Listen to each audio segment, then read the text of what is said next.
I see that you've got next Monday afternoon off. Oh, I have an appointment. I did speak to Mr. James. What sort of appointment? Chiropodist. OK, well, could you shift it to Thursday? Because we're pretty quiet. You could have the whole day off then. Well, I'll try Oh, to... really? Don't put yourself out, will you? Anyway, I'm sure we can spare you. And one more thing. Why is the van still parked outside? It's supposed to be in Harrogate. Oh, Rodney will be here any minute. Get him on the phone, please. I think he's driving. I don't think he is. His own car. He's definitely on his way. Give me the number, will you? Give Please. it to me. Sorry I'm a bit late. What's she doing here? She's not well. I need the toilet. Yeah, in a minute. I need it now. There's no one else to look after her. Laurel's at work. And you're not? And Ashley's at the job centre. It's complicated. What an interesting little story. Now get her out. I can keep an eye on her. Thank you, Edna. Would you mind showing her where the toilet is? I'd best be off. No, I'm sorry. You cannot leave her here. I'm sure Jimmy won't mind. You could stab Jimmy through the heart and he wouldn't mind. But I am an entirely different prospect, all right? Now, please, do not mess me about.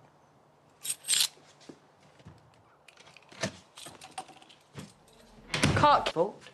She could have thrown up anywhere. Preferably in her own home and preferably not on my very expensive shoes. Well, they don't look too bad. You had no right to bring her here and you had no right saying you look after her. You needed Rodney to work.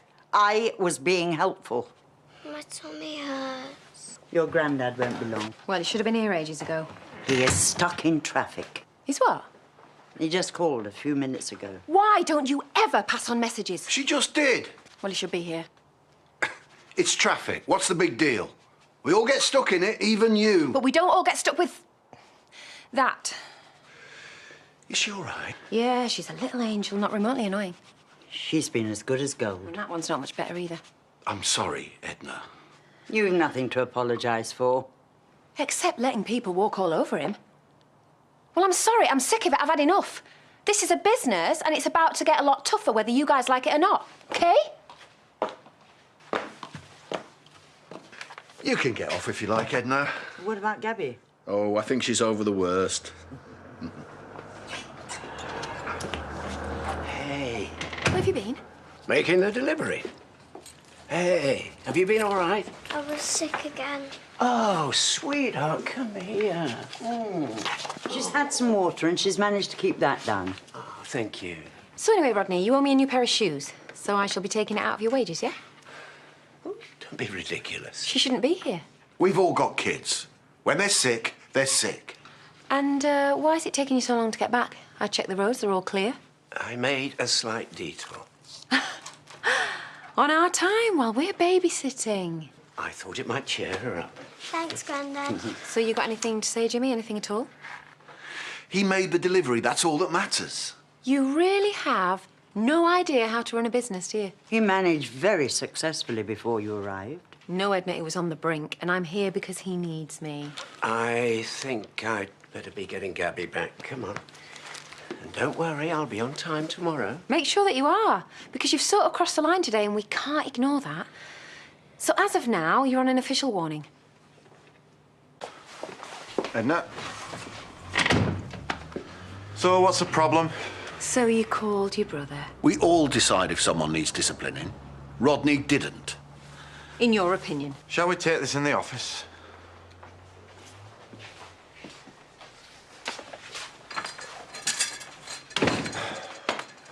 So what's he done?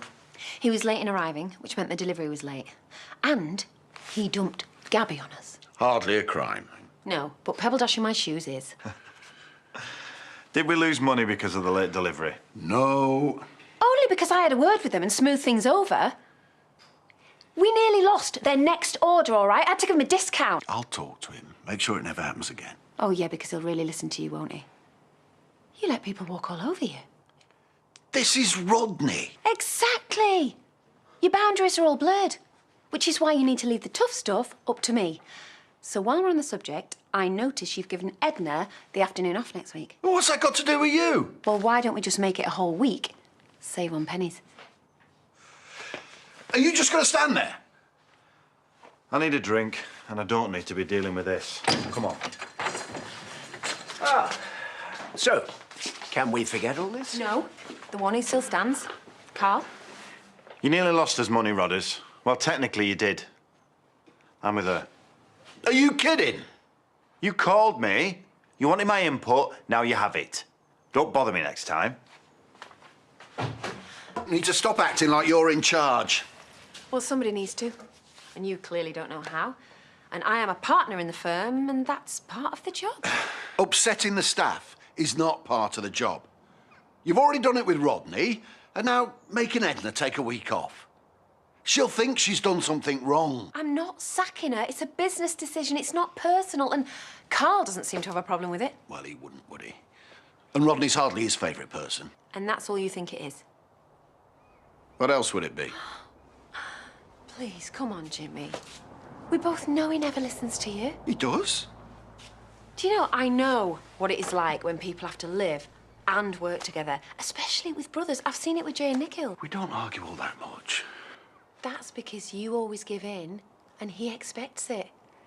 I'm sorry, Jimmy. I know you don't like to admit this, but I have seen the way he talks to you, and I think you deserve a lot more respect. Do you really want to be in his pocket for the rest of your life? Living with him, working with him, or is it maybe time to get out? I'm not going anywhere. Well, that's up to you. And if you're happy the way things are, good luck to you. If you wanted, Jimmy, I could buy you out.